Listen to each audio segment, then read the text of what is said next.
रात के 12 बजे घना जंगल, चारों ओर गहरा सन्नाटा, सिर्फ पत्तों की सरसराहट और दूर कहीं एक उल्लू की आवाज। अभय और उसके 3 दोस्त राहुल, विकास और मोहित तंत्र विद्या की सच्चाई जानने के लिए जंगल के अंदर आए थे। तू पागल है क्या अभय? राहुल ने धीरे से कहा। शव साधना खेल नहीं है। अभय ने हंसते हुए जवाब दिया, अगर ये सिर्फ एक कहानी है तो डर क्यों रहे हो? लेकिन ये सिर्फ एक कहानी नहीं थी। चारों ने शमशान के बीचों बीच एक पुरानी चिता ढूंढी। ये रहा वो शव, विकास ने कांपते हुए कहा।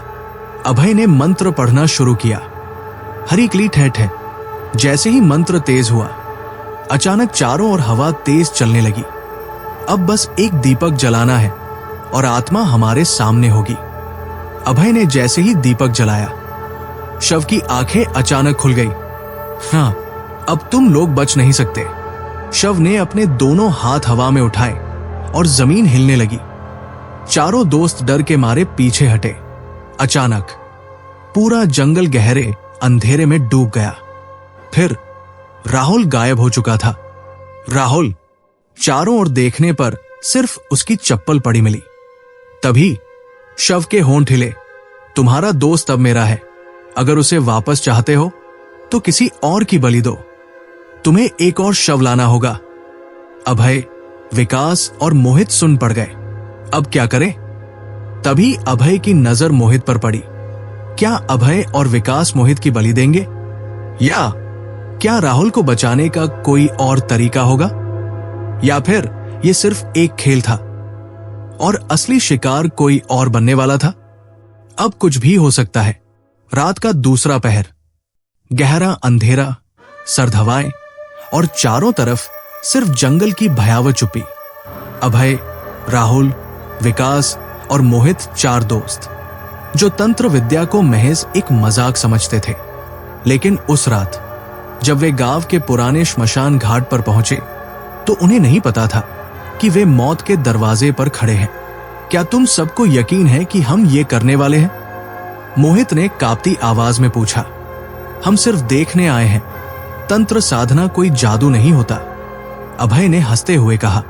राहुल और विकास चुप थे, लेकिन उनके चेहरों पर डर साफ झलक रहा था। श्मशान में घुसते ही ठंडी हवा चलने लगी।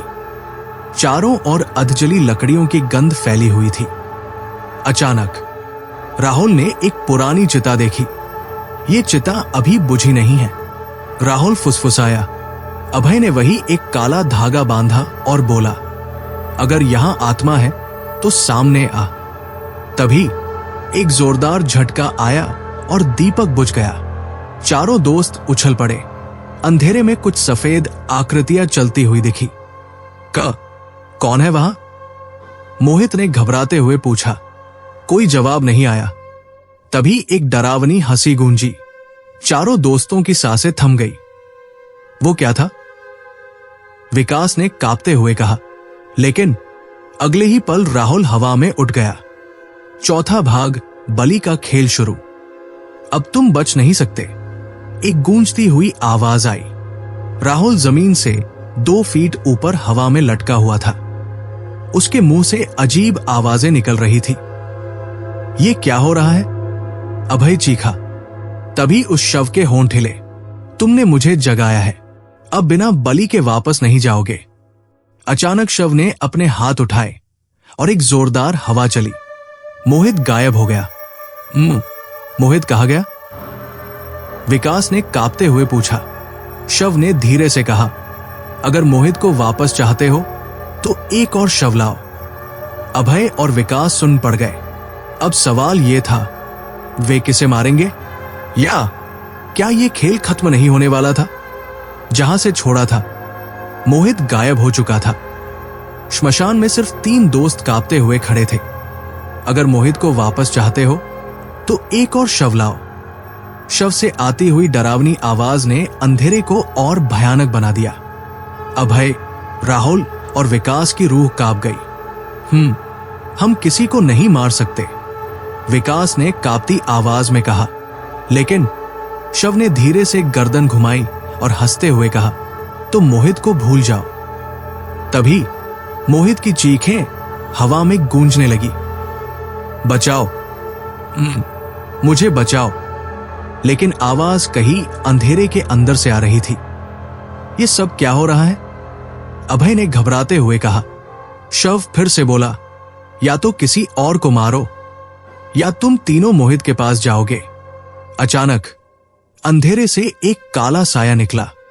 उसका चेहरा इंसानों जैसा नहीं था। उसकी आंखें लाल और गड्ढों जैसी खाली थी। मोहित! राहुल चीख उठा। ये मोहित ही था, लेकिन अब वो इंसान नहीं था। तुम लोगों ने मुझे अकेला छोड़ दिया। उसकी आवाज गूंज रही थी, जैसे कई आत्माएं एक साथ बोल रही हों। नहीं, हम तुम्हें बचाने आए हैं, अभय ने रोते हुए कहा। अब बहुत देर हो चुकी है। मोहित के शरीर में भूतों ने कब्जा कर लिया था। 7वां भाग बलि कौन देगा? तभी शव फिर से हंसा। अब एक और को लेना होगा। कौन जाएगा? विकास डर से पीछे हट गया। राहुल और अभय की सांसें थम गई। तभी मोहित ने अभय का हाथ पकड़ लिया। अब 13 नंबर है। अगले ही पल अभय हवा में उठ गया। उसकी आंखें सफेद हो गई। उसकी त्वचा सड़ने लगी। नहीं! राहुल और विकास ने चीख मारी। राहुल ने पास रखी तांत्रिक माला उठाई और जोर से मंत्र पढ़ा। क्री काली महाकाली भूत प्रेत नाशिनी स्वाहा। अचानक एक तेज लाल रोशनी चमकी। शव जोर से चीखा, नहीं, ये संभव नहीं। श्मशान की हवा तेज हो गई। मोहित का शरीर कांपने लगा और अंत में शव राख बनकर बिखर गया। मोहित बेहोश होकर गिर पड़ा। अभय हाफते हुए गिर गया। बच गए? विकास ने कांपते हुए पूछा। राहुल ने चारों ओर देखा। हां, पर इस श्राप से हम कभी मुक्त नहीं हो पाएंगे। लेकिन कहानी यही खत्म नहीं हुई। राहुल ने अपने हाथ की ओर देखा। उसकी हथेली पर किसी के नाखूनों के गहरे निशान थे और हवा में वही भयानक हंसी फिर से गूंजी जहां से छोड़ा था। राहुल, अभय और विकास श्मशान से जिंदा बच निकले थे, लेकिन श्राप अभी भी जिंदा था। राहुल की हथेली पर गहरे नाखूनों के निशान थे और हवा में वही भयानक हंसी गूंज रही थी। हमें यहां से भागना होगा, अभय कांपती आवाज में बोला। तीनों दोस्त किसी तरह गांव के बाहर बने पुराने मकान में पहुंचे, लेकिन जैसे ही राहुल ने दरवाजा खोला, उसकी मां जमीन पर बेहोश पड़ी थी। मां! राहुल चीख पड़ा।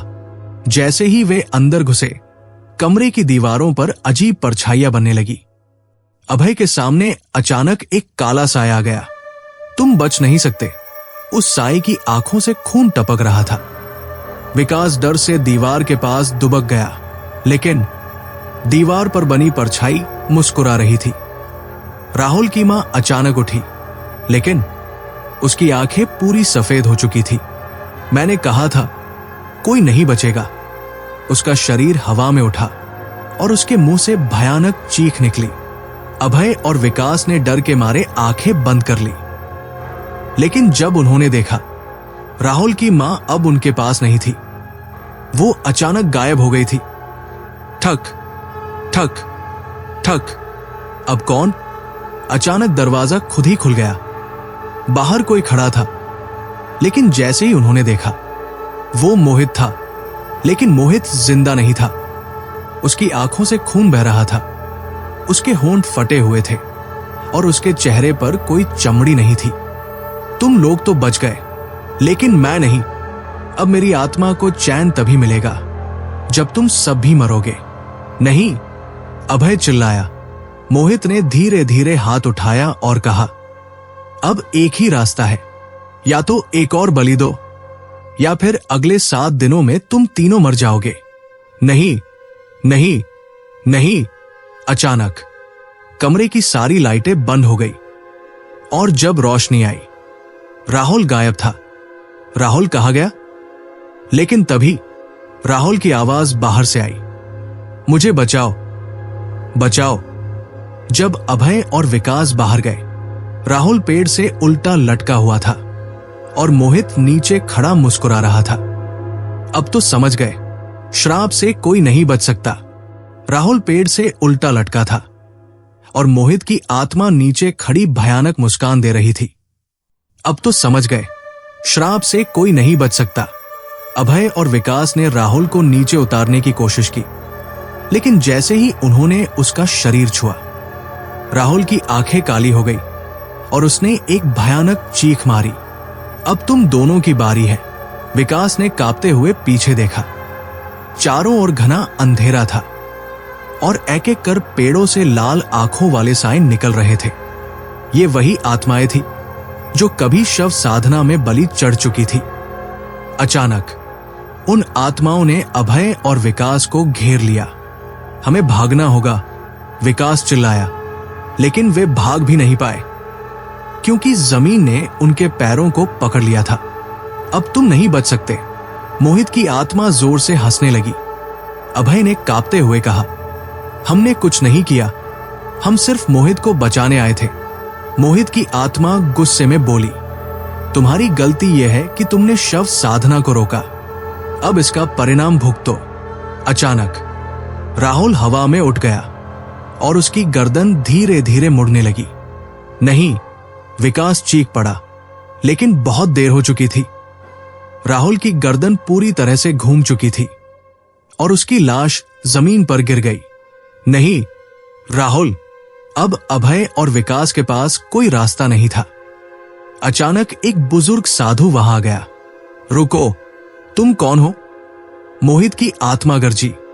साधु ने जमीन से भस्म उठाकर आत्माओं की ओर फेंकी और अचानक आत्माएं दर्द से चीखने लगी। नहीं, नहीं, मोहित दर्द से तड़प उठा। साधु ने कहा, इस श्राप को रोकने के लिए एक आत्मा की बलि देनी होगी। अभय और विकास सकते में आ गए। बलि? लेकिन किसकी? साधु ने विकास की ओर देखा। तू बचेगा या अभय? नहीं, नहीं। लेकिन तभी अभय खुद आगे बढ़ गया। अगर मेरी मौत से यह श्राप खत्म होता है तो मैं बलि देने को तैयार हूं। साधु ने मंत्र पढ़ा और अभय की आत्मा शरीर से अलग होने लगी। अचानक भयानक चीखों के साथ सारी आत्माएं अंधेरे में गायब हो गई। रात खत्म हो गई थी। विकास अकेला खड़ा था। अभय अब नहीं रहा। श्राप खत्म हो चुका था, लेकिन कीमत बहुत भारी थी। विकास घर लौटा, लेकिन रात में जब उसने आईने में देखा, अभय की परछाई उसके पीछे खड़ी मुस्कुरा रही थी। श्राप सच में खत्म हुआ या अब ये किसी और की बारी थी? विकास घर लौट आया, लेकिन उसे हर पल ऐसा लग रहा था जैसे कोई उसे देख रहा हो। रात के 3 बजे वो बिस्तर पर लेटा था, लेकिन उसे नींद नहीं आ रही थी। अचानक खिड़की के बाहर किसी के चलने की आवाज आई। टप टप टप। विकास कांप उठा। धीरे धीरे खिड़की की तरफ देखा। वहां कोई खड़ा था, सफेद कपड़ों में एक परछाई। उसका चेहरा दिख नहीं रहा था, लेकिन वो धीरे धीरे खिड़की के शीशे पर हाथ मारने लगी। खट खट खट। विकास ने घबराकर लाइट जलाई। परछाई गायब हो चुकी थी। उसने राहत की सांस ली, लेकिन जैसे ही वो मुड़ा, आईने में उसे वही परछाई दिखी। हे, मैं अभी भी यही हूं। अभय की आत्मा वापस आ चुकी थी और अब विकास की बारी थी।